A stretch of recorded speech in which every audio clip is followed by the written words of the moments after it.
maintenant qu'on a parlé de toute l'œuvre de Natsume Aida, donc on va parler de son nouveau titre qui sort chez Akata. Donc j'ai mis en plus, ils insistent quand même sur le titre, hein, par l'autrice de Switch Girl. Ils aiment vraiment... Alors je me dis, est-ce qu'aujourd'hui, Switch Girl fait encore autant parler de lui qu'il y a 10 ans? Je ne sais pas, mais en tout cas, c'est intéressant de mettre toujours... Ils auraient pu mettre Ugly Princess ou Analog Drop, qui sont plus récents, et en plus, c'est même pas un de leur catalogue, donc c'est assez curieux. Ou alors peut-être pour faire plaisir à l'autrice, qui est son best-seller, je ne sais pas. Donc on va parler de Analog Drop, après avoir parlé de toute l'œuvre de l'autrice. Donc Le Bourge et la Cagole. Je sorte mes notes. C'est le plus gros succès de l'autrice, et je crois qu'il y a un animé. Il y a eu un film, ça c'est sûr, mais un animé, je sais pas du tout. Je sais qu'il y a un film qui est sorti, ou qui est un peu... Attendez, on va regarder juste un tout petit peu, on va... Switch. Parce que animé, je suis pas sûr. Le film, je suis sûr, parce que je l'ai vu. Enfin, je l'ai vu, j'ai vu des scènes. Il y a 2 dramas. D'accord. Mais animé, voilà, peut-être qu'il est en préparation, mais en tout cas, j'ai pas vu. Donc... Le Bourge et la Kegol, ou en japonais Todai-kun to Motogal-san Kakusakon Royal. Donc c'est un manga écrit et dessiné par Natsume Aida, publié en France chez Akata. Au Japon, c'est publié chez Kodansha dans le magazine Beloved. Et la série est terminée au Japon en 7 volumes. Donc c'est une série complète. Donc si on a un tome tous les 2 mois, dans 1 an et demi, c'est fini.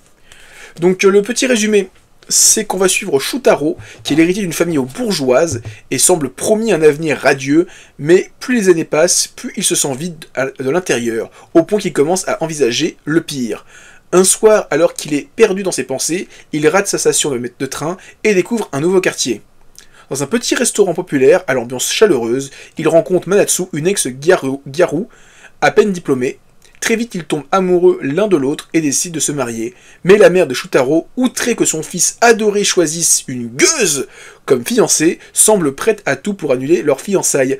C'est le début d'une lutte sans merci entre Manatsu et sa future belle-mère toxique.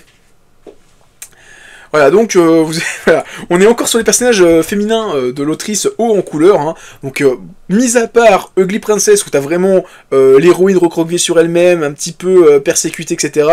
Tu vois Class, tu vois Virgin Complex, Switch Girl et Analog Drop. On est vraiment sur les personnages très pétillants, très haut en couleur, haute en couleur plutôt.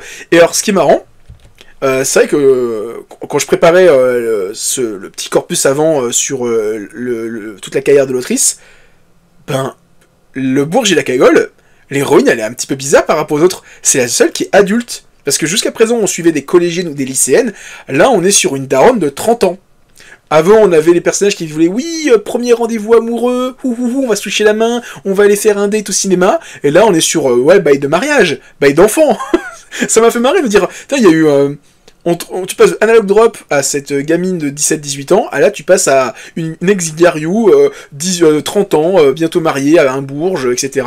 Ça m'a fait beaucoup rire. Alors pour le moment, genre, je parlais juste avant de l'infidélité, c'est pas trop le cas. Mais on a vu que la daronne du mari, on n'a pas encore vu le père, si ça se trouve le père il est cocu. Je vous dis ça, je vous dis rien. Je vous ai spoilé la suite, on sait pas. Mais voilà, en tout cas, c'est sympathique. Je suis pas... Alors on est sur le... Comme tu disais juste avant, Aurélien, ouais, là le trait est beaucoup moins appuyé qu'avant. Avant, le trait était très appuyé, comme tu disais, pour l'aspect années 80, dessin animé à 80. Là, on revient vraiment sur un style beaucoup plus fin. Très différent, parce que c'est vrai que tu passes de Ugly Princess, où le trait était déjà très beau, et là, c'est vrai que tu sens qu'elle a encore progressé un petit peu, l'autrice. Donc voilà, pour le moment, le tome 1 est sympa. Je pense que c'est plus une promesse de ce qui ça peut devenir par la suite. On a vraiment une moitié de tome où tu suis ce fils de Bourge qui fait un boulot parce que papa et maman lui ont dit de le faire, pas parce qu'il a vraiment envie de le faire. Genre il est dans une boîte, il est genre le sous-directeur ou le comptable du service, et tout le monde dit putain mais il fait que des conneries, mais on peut rien lui dire parce que de toute façon, papa et maman c'est les grands patrons de la boîte, et on ne veut pas se faire virer, et lui ne pourra jamais se faire virer parce que c'est le fils adoré des patrons.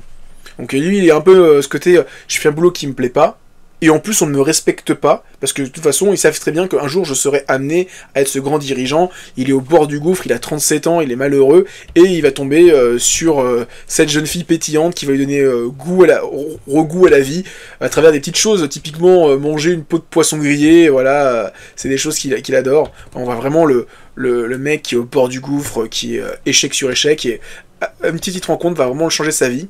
Voilà, le fait que on va secouer cette boisson de haricots, et ça va lui remonter le moral.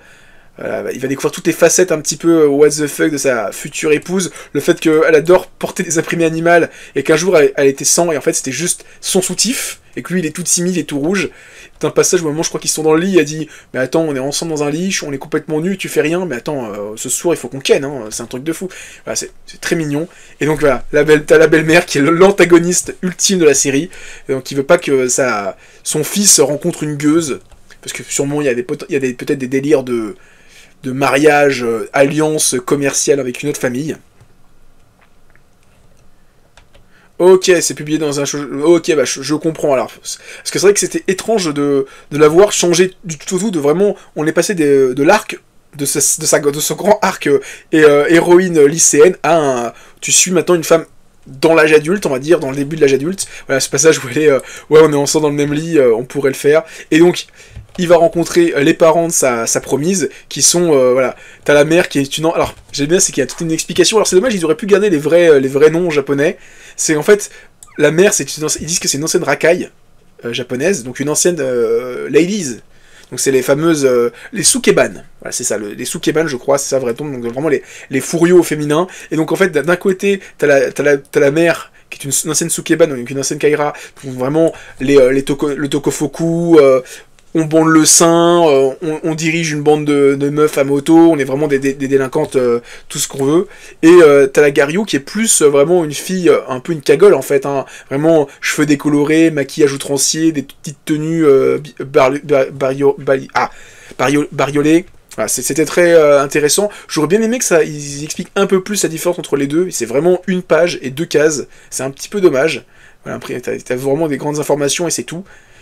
J'espère qu'on reviendra sur la mère de l'héroïne, mais je pense qu'on va vraiment rester sur la relation entre la belle-mère toxique et l'héroïne. Et j'aime bien, c'est que quand elle a l'héroïne qui n'arrive pas à garder son masque de belle fille présentable et qui, au bout d'un moment, va dire là, elle va voir sa belle-mère et fait « Hey, vous avez vu ? Waouh, j'ai mis du maquillage sur mes doigts. » Et tu dis, meuf, t'es avec une vieille bourgeoise, catho de gauche, catho de droite plutôt, qui voit son mari une fois par an, et c'est juste pour avoir un rapport sexuel reproducteur, et toi tu auras lui montrer tes ongles manucurés. T'as payé 5 € pour faire ça. Oh, ça me fait mourir de rire. Et après, elle balance la crème antiride à sa belle-mère. Ça, c'était vraiment pour la battre. C'était vraiment pour faire mal. Voilà. En tout cas, c'est intéressant. Et t'as la belle-mère qui attaque d'abord en proposant de la thune à sa belle-fille, mais qui, elle, est vraiment amoureuse. C'est vraiment pas ce délire de vouloir comment dire, juste profiter du garçon. Voilà. En tout cas, même si après elle va attaquer avec d'autres choses, je dirais pas plus. Voilà. Le tome 1 est sympathique et rigolo.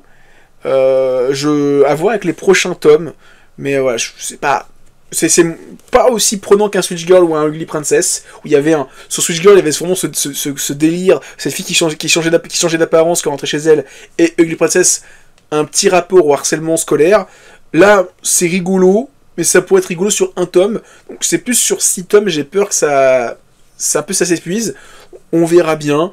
Bon, malheureusement j'ai vu le tome 7 japonais, ça spoil des choses, donc je ne dirai pas. N'allez pas voir la couverture japonaise, ça vous spoil des choses sur la fin. Mais voilà, en tout cas on en reparlera pour le tome 2. Mais ça, c'était marrant. Le Bourget et la Cagole, moi je trouvais ça rigolo.